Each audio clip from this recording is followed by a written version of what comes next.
स्वागत है आपका दिव्य हिमाचल टीवी में। मैं हूं दीक्षा शर्मा। शाम के 6 बज चुके हैं और प्रदेश की तमाम खबरों के साथ हम आपके समक्ष आ चुके हैं।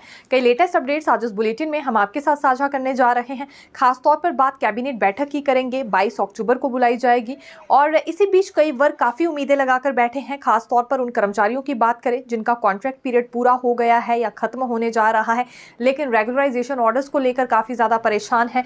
कोर्ट तक जाने की चेतावनी इनकी ओर से दे दी गई है, लेकिन पहले कैबिनेट का इंतजार करेंगे और क्या कुछ इनकी ओर से कहा गया है। फिलहाल इनके मसले को लेकर एक रिएक्शन भी सामने आया है सरकार की ओर से, जानकारी इस पर भी हम आपको देने वाले हैं।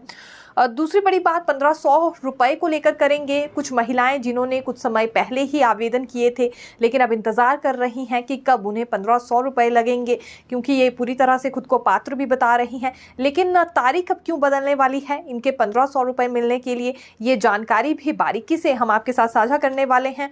तीसरी सबसे बड़ी अपडेट पहली कक्षा के छात्रों को लेकर है। 50,000 मामले फंसे हैं। एक तरह से 50,000 बच्चे एनरोल नहीं हो पाए पहली कक्षा में, जो निर्णय सरकार ने लिया था उसकी बदौलत। लेकिन अब हाईकोर्ट ने फटकार लगाई है सरकार को इस निर्णय पर, और इसके बाद कितनी राहत अभिभावकों को मिल पाएगी, उन बच्चों का क्या होगा जो कि दोबारा से यूकेजी अब करने लग गए थे। एक तरह से साल बर्बाद होता हुआ ऐसे बच्चों का नजर भी आया है। अब बिल्कुल बारीकी से इस पूरे मुद्दे पर भी हम आपके साथ चर्चा करने वाले हैं। मुख्यमंत्री के दौरे को लेकर जानकारी देंगे, आज कहां थे, क्या कुछ उनकी ओर से अनाउंसमेंट्स या स्टेटमेंट्स दी गई हैं और अगले कल कहां रहेंगे, ये भी अपडेट हम लाए हैं। लेकिन शुरुआत एक हादसे से जुड़ी करना चाहेंगे, दुखद हादसा बताएंगे। और चौपाल उपमंडल में ही लगातार ये दूसरा मामला पेश आ गया है। पिछले कल 3 युवकों की जान चली गई थी, उनकी ऑल्टो कार अनियंत्रित होकर 400 मीटर गहरी खाई में जा गिरी। और दूसरा मामला फिर पेश आया है। ये दरअसल नेरवा से लगभग 15 किलोमीटर की दूरी पर शामठा टिकरी में इनकी स्कॉर्पियो जिप अनियंत्रित होकर नीचे गिर गई। इसमें 4 लोग सवार थे, 2 घायल बताए जा रहे हैं, 2 मौत के घाट उतर गए हैं। इसमें 3 व्यक्ति बिहार के रहने वाले थे, एक स्थानीय युवक था, 2 गंभीर रूप से घायल हैं, उन्हें अस्पताल ले जाया गया है स्थानीय लोगों की मदद से, लेकिन 2 लोगों की घटनास्थल पर ही मौत हो गई थी। तो ये दुखद घटना कहना चाहेंगे पेश आई है। और लगातार इस तरह के मामले सबसे ज्यादा चौपाल में पेश आ रहे हैं, जहां अनियंत्रित होकर गाड़ियां नीचे गिरती है। ये जरूरी है कि सावधानी से वहां रात के समय गाड़ियां चलाई जाए। अधिकतर एक्सीडेंट्स वहां पर रात के समय हो रहे हैं। देखिए, सुंदरनगर पुलिस की सलापड़ पुलिस चौकी की टीम ने एक युवक को 358 ग्राम चरस के साथ गिरफ्तार किया है। ये हरियाणा रोडवेज की बस में अपनी मंजिल तक पहुंचने की कोशिश कर रहा था, लेकिन इसी बीच जब जडोल में नाकाबंदी की गई पुलिस की ओर से और जैसे ही बस को रोककर तलाशी करनी शुरू की गई वहां यात्रियों की, तो ये युवक सबसे ज्यादा घबरा गया था। इसकी घबराहट देखकर पुलिस समझ गई कि हो ना हो यही गुनहगार है, क्योंकि सूचना मिली थी। ये गुप्त सूचना के आधार पर नाकाबंदी वहां पर की गई थी पुलिस की ओर से, और देखा जा सकता है कि 358 ग्राम चरस के साथ ये गिरफ्तार हुआ है। 28 वर्ष का बताया जा रहा है। भले ही हरियाणा रोडवेज में अपना सफर कर रहा था, लेकिन मंडी का रहने वाला ही ये है, मूल रूप से मंडी का रहने वाला बताया जा रहा है। और सुंदरनगर से किरतपुर की तरफ ये बस बढ़ रही थी। किरतपुर नेरचौक 4 लेन पर ही जडोल के पास ये नाकाबंदी पुलिस की ओर से की गई। नशा माफिया पर शिकंजा कैसे कसा जाए, ये काफी ज्यादा मुश्किल पुलिस के लिए हो रहा है। रोजाना जब इस तरह के मामले सामने आएंगे, लगातार ऐसे मामलों में बढ़ोतरी होगी, तो उसके बाद कहना बहुत मुश्किल है कि कब तक हम पूरी तरह से नशा मुक्त हिमाचल प्रदेश को बना पाएंगे। देखिए, मेट्रो की तर्ज पर अब आप HRTC बस में सफर कर सकते हैं। इसके लिए आपको एक कार्ड बनाना होगा, NCMC कार्ड। ये आप किसी भी HRTC बस के डिपो में जाकर बना सकते हैं, और ATM कार्ड जितना ये दिखाई देता है, इसके लिए 100 रुपये शुल्क लगेगा। अब जैसे हमीरपुर की बात करें तो वहाँ कई HRTC यूनिट्स में ये कार्ड बनना शुरू हो गया है। इसके लिए फ़ोन पे के माध्यम से आप 1000 रुपये का रिचार्ज करवा सकते हैं, और उसके बाद कैशलेस सुविधा आपको HRTC में मिलेगी, यानी कि आपको कैश नहीं देना पड़ेगा। अपनी जेब में भारी भरकम राशि लेकर भी घूमने की आवश्यकता नहीं है। आज के दौर में आधुनिक युग है, इसमें वैसे ही कोई कैश रखना पसंद नहीं करता है। तो इस कार्ड के माध्यम से आप अपना किराया दे सकते हैं। 2 बड़े फायदे होंगे, आपको कैश लेकर नहीं चलना पड़ेगा, और दूसरा फायदा ये कि बहुत बार HRTC कंडक्टर के पास बैलेंस देने के लिए चेंज नहीं होती है, तो उन्हें भी इससे छुटकारा मिलेगा। राहत भरी खबर कहेंगे, शुरुआत इसकी हो गई है। HRTC को कैशलेस बनाने के लिए कई कदम उठाए जा रहे हैं, उसमें एक ये कार्ड भी है। आप NCMC कार्ड से यहाँ सफर कर सकते हैं। तो ये बड़ी जानकारी कहना चाहेंगे फिलहाल एनसीएमसी कार्ड से जुड़ी, जो कि हम आपके लिए लेकर आए थे। और ज़्यादा समय इसमें नहीं लगेगा, मात्र 100 रुपये लगेंगे और एक बारी में एक साथ आप 1000 रुपये का रिचार्ज भी गूगल पे या फ़ोन पे के माध्यम से इसमें करवा सकते हैं। देखिए, सीपीआईएम की आज राज्य स्तरीय बैठक हुई है और पूर्व विधायक राकेश सिंघा की अध्यक्षता में बैठक हुई है। इसमें तय ये किया गया है कि ये 4 नवंबर से 11 नवंबर तक प्रदर्शन करने वाले हैं। हिमाचल प्रदेश के हर उपमंडल में, तहसील में, हर खंड में, हर जिला में इनकी ओर से ये बड़ा प्रदर्शन किया जाएगा। इनका ये मानना है कि केंद्र सरकार की ओर से कुछ जन विरोधी नीतियां लाई गई हैं और यहाँ हिमाचल सरकार भी जन विरोधी नीतियां बनाने का काम कर रही है, जिससे महंगाई बढ़ रही है, बेरोजगारी बढ़ रही है, भ्रष्टाचार बढ़ रहा है और इसके अलावा भूखमरी भी बढ़ रही है। फिलहाल इस पर लगाम लगाने के लिए इनकी ओर से ये अभियान चलाया जाएगा, जिसमें ये हर जिला में जाकर, हर खंड में जाकर, ब्लॉक तक पहुंचकर लोगों को जागरूक करने वाले हैं और इनकी ओर से प्रदर्शन भी किया जाएगा। इनका ये मानना है कि जो बड़े पूंजीपति हैं उन्हें अमीर से अमीर बनाया जा रहा है और गरीब लोगों को और गरीब बनाया जा रहा है। ये जन विरोधी नीतियां हैं, इससे बेरोजगारी बढ़ गई है। आम युवाओं को नौकरी ना देते हुए यहाँ उन लोगों को बड़ी नौकरियां दी जा रही है जिनके पास वैसे ही कोई कमी नहीं है। जो हाई प्रोफाइल स्टेटस रखने वाले उद्योगपति हैं उन्हें अमीर और कैसे बनाया जा सकता है, इसके लिए केंद्र सरकार काम कर रही है और राज्य सरकार के भी यही हाल है। इस तरह का आरोप इनकी ओर से लगाया गया है। आज लोक निर्माण मंत्री विक्रमादित्य सिंह का जन्मदिन था और कांग्रेस कार्यालय में काफी भीड़ भी उमड़ी थी। इन्हें बधाई देने के लिए ढोल नगाड़ों के साथ काफी समर्थक विक्रमादित्य सिंह के वहां आए थे और इसी बीच केक भी कट किया गया, इन्हें बधाई भी दी गई, फूलों की माला भी पहनाई गई। लेकिन फिर मंत्री विक्रमादित्य सिंह ने एक बड़ी स्टेटमेंट दी है, जहां इन्होंने बात की है राज्य सरकार और केंद्र सरकार के तालमेल को लेकर। मंत्री का कहना है कि ये कोशिश करेंगे आने वाले समय में भी इनका तालमेल केंद्र सरकार के साथ बना रहे, क्योंकि ये पूरी तरह से प्रयासरत रहेंगे केंद्र सरकार से मदद दिलाने के लिए, हिमाचल के विकासात्मक कार्यों के लिए। और आज ही इनकी ओर से इनके सोशल मीडिया अकाउंट पर ये जानकारी साझा की गई है कि फिर इन्हें केंद्रीय मंत्री नितिन गडकरी की बदौलत एक तरह से आभार भी इन्होंने केंद्रीय मंत्री का व्यक्त किया है और ये जानकारी दी है कि 21 करोड़ रुपए इनके महकमे के लिए दिए गए हैं। रोड्स के निर्माण के लिए, मरम्मत के लिए ये राशि जारी की गई है, जिसमें कि 21 करोड़ रुपए जारी किए गए हैं केंद्र सरकार की ओर से पीडब्ल्यूडी के लिए। इसमें चैल चौक गोहर पंडोहो के लिए 9 करोड़ रुपए दिए गए हैं। इसी तरह से मंडी कमांड कटौला रोड के लिए 11.89 करोड़ रुपए दिए गए हैं। इस बात पर खुशी इन्होंने व्यक्त की है।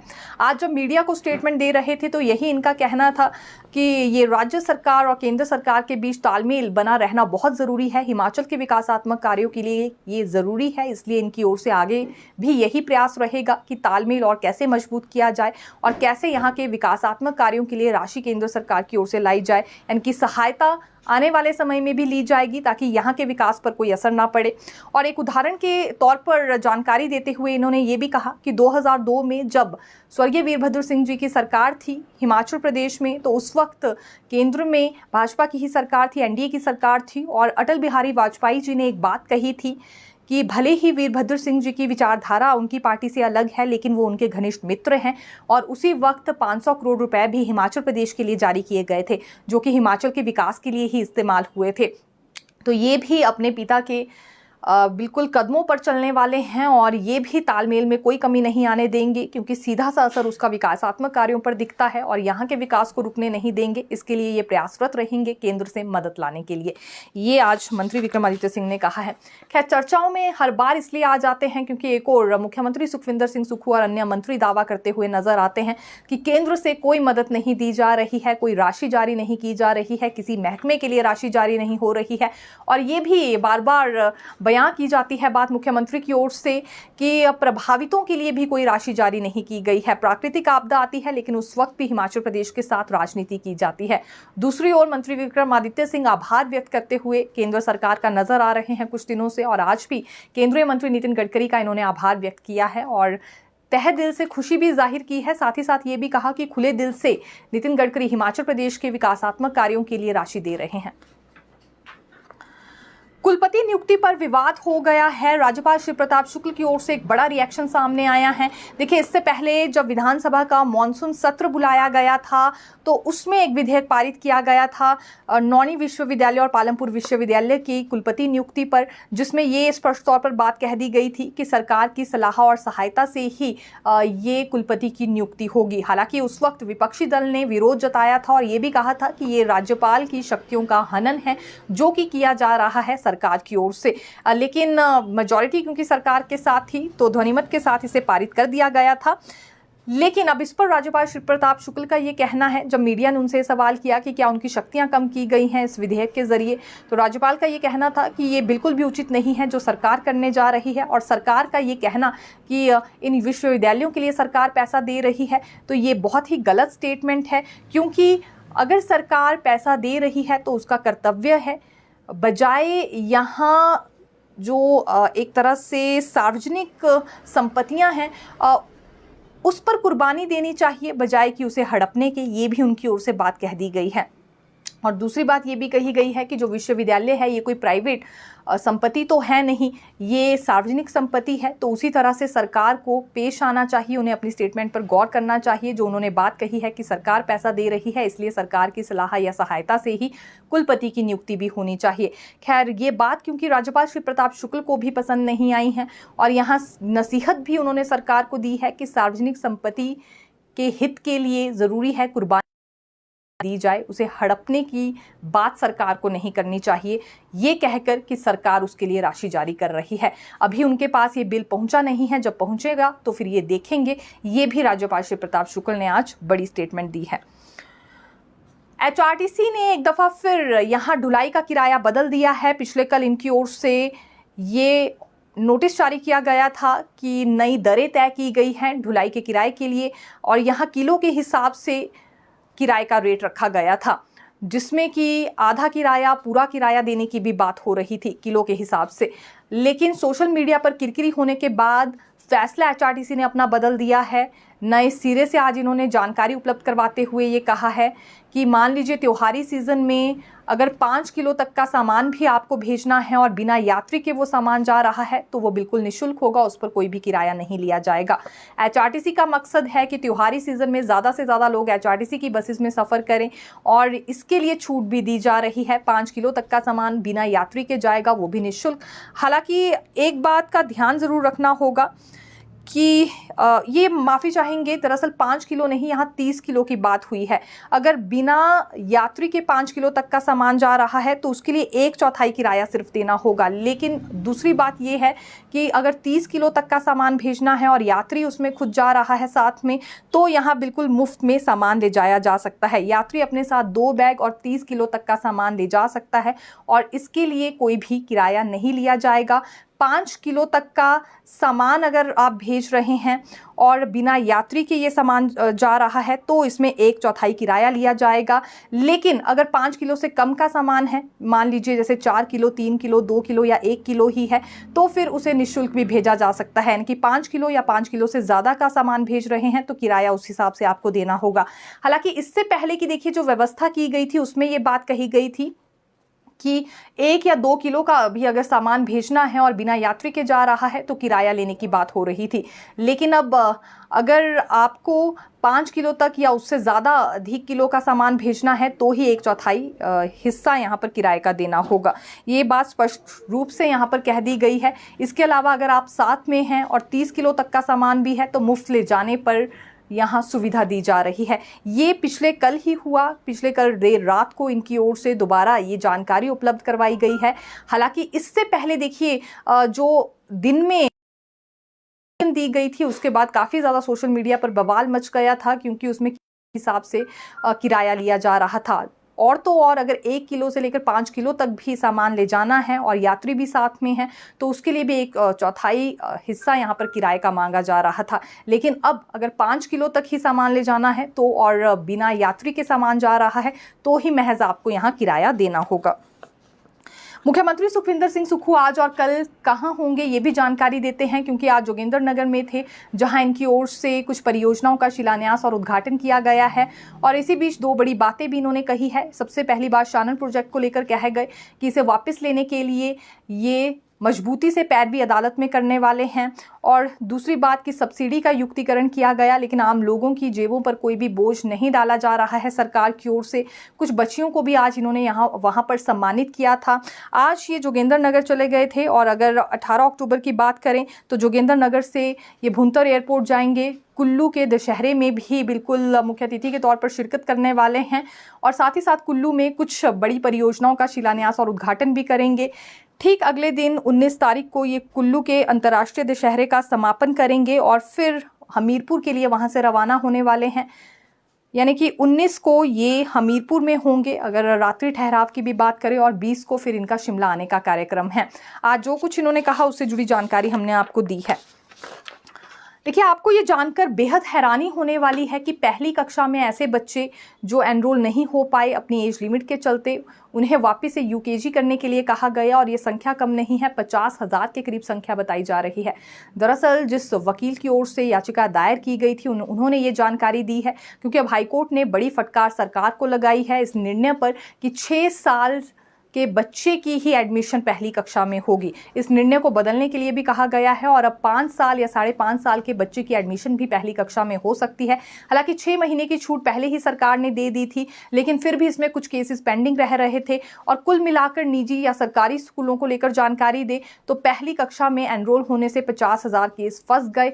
अब इन बच्चों को यूकेजी करने के लिए कहा जा रहा था, कुछ ने तो यूकेजी में एडमिशन लेने शुरू भी कर दी थी। इस वजह से इनका 1 साल बर्बाद हो जाता, लेकिन उससे पहले अभिभावकों की ओर से शिकायत की गई और यहाँ खुद जो वकील हैं उनकी ओर से याचिका दायर की गई। जो वकील सुमन ठाकुर हैं, इन्होंने ही आज ये जानकारी भी दी है कि 50,000 केस इसमें फंस गए थे, लेकिन अब अभिभावक राहत की सांस ले सकते हैं, क्योंकि सरकार को ये निर्देश जारी कर दिए गए हैं कि 5 और 5.5 साल के बच्चे को भी पहली कक्षा में एडमिशन दी जाए। ये मौलिक अधिकार है बच्चों का, इससे वंचित नहीं रखा जा सकता है। और जिस राष्ट्रीय शिक्षा नीति को लागू करने की बात सरकार कर रही है, एक भी गाइडलाइन पर फॉलोअप नहीं किया गया है सरकार की ओर से। वैसे मापदंड, वैसी व्यवस्था अभी तक नहीं नजर आ रही है जैसे कि गाइडलाइंस राष्ट्रीय शिक्षा नीति में दी गई है। 2021 में भी कुछ सुझाव केंद्र की ओर से दिए गए थे इसी नीति को लेकर, लेकिन उस पर भी 3 साल तक अभी कोई अमल नहीं हो पाया है। तो ये जल्दबाजी में निर्णय लिए गए हैं और मापदंड भी उस तरह से तय नहीं किए गए हैं। इसके अलावा बहुत सी व्यवस्था अमल में नहीं लाई गई है और तो और एनटीटी शिक्षकों की भर्ती अभी तक नहीं हो पाई है। तो बार बार न जाने क्यों इस राष्ट्रीय शिक्षा नीति की दुहाई सरकार की ओर से दी जा रही है। ये टिप्पणी हाईकोर्ट की ओर से की गई है, लेकिन अच्छी बात यह है कि अब यूकेजी दोहराने की आवश्यकता नहीं है। बच्चों को 50,000 केस इसमें फंस गए थे, एक तरह से इन्हें राहत मिली है। हिमाचल प्रदेश विश्वविद्यालय सहित अन्य विश्वविद्यालयों में यूजीसी परीक्षा परिणाम लटक गया है। एनटीए की ओर से ये नेट की परीक्षा देखिए वर्ष में 2 बार करवाई जाती है। एक इसमें नवंबर दिसंबर की अवधि रहती है और पहली अवधि इसमें जून जुलाई की रहती है। इस बार 21 अगस्त से 4 सितंबर के बीच ये परीक्षाएं हुई ज़रूर थी, लेकिन परीक्षा परिणाम घोषित ही नहीं हो पाया है। काफ़ी सारे छात्र इंतज़ार में बने हुए हैं, क्योंकि देखिए इस बार समय बहुत ज़्यादा लग गया है। हालांकि आंसर की भी समय से जारी कर दी गई थी, लेकिन उसके बावजूद भी ये परीक्षा परिणाम जारी नहीं हुआ है और छात्र मांग उठा रहे हैं कि ये यूजीसी परीक्षा परिणाम जल्द से जल्द घोषित किया जाए। 1500 पर काफ़ी सवाल आ रहे थे उन महिलाओं की ओर से जिन्होंने फॉर्म फिल कर दिए हैं और इनका ये कहना है कि तहसील कल्याण अधिकारी के पास इनका फॉर्म पहुंच गया है। तो आखिरकार अब इतना समय इसमें क्यों लग रहा है, तो जानकारी देना चाहेंगे, क्योंकि अब सरकार ने एक और नई शर्त जोड़ दी है कि ग्राम सभाओं के पास भी ये फॉर्म जाएगा। ग्राम सभाओं को अगर लगता है कि महिला पात्र है, उसके बाद ही ये 1500 की राशि के लिए हकदार मानी जाएंगी। तो अभी फॉर्म वेरिफिकेशन के लिए ग्राम सभाओं के पास जाएंगे और जिस तारीख को ग्राम सभा के से वेरीफाइड होकर ये फॉर्म आएगा, उसी तारीख से इन्हें 1500 की राशि मिलना शुरू होगी। यानी कि उसी तारीख से पहला महीना काउंट होना शुरू होगा। अब तहसील कल्याण अधिकारी के पास ये राइट नहीं है कि जैसे ही फॉर्म फिलअप हुआ या वेरीफाइड हुआ, ठीक 1 महीने बाद 1500 की राशि मिलना शुरू होगी या उसी तारीख से 1 महीना काउंट होना शुरू होगा। बजाय इसके अब ग्राम सभाओं के पास फॉर्म जाएंगे और जैसे वहाँ पर वेरिफिकेशन प्रोसेस पूरा होता है और महिलाओं को हकदार माना जाता है 1500 के लिए, ये प्रोसेस फिर शुरू हो पाएगा। महिलाएं हालांकि ग्राम सभाओं वाली नई शर्त जोड़ने का विरोध भी कर रही हैं, लेकिन सरकार का ये मानना है कि ग्राम सभाएं जब जब आयोजित होंगी तो उसमें बहुत से प्रतिनिधि ऐसे रहते हैं जिन्हें अपने गांव की और पूरी तरह से अपने कुनबे की जानकारी रहती है, तो वो सही से ये निर्णय ले सकते हैं कौन सी महिला 1500 के लिए पात्र है और कौन सी नहीं है। कैबिनेट बैठक 22 अक्टूबर को होने जा रही है। मुख्यमंत्री सुखविंदर सिंह सुक्खू की अध्यक्षता में कई वर्ग इससे उम्मीदें लगाकर बैठे हैं। सबसे पहले बात उन कर्मचारियों की करेंगे जिनका कॉन्ट्रैक्ट पीरियड खत्म हो गया है या आने वाले कुछ दिनों में खत्म हो जाएगा, लेकिन फिर भी सितंबर में रेगुलर नहीं होंगे क्योंकि अगले मार्च तक का इन्हें इंतजार करना है।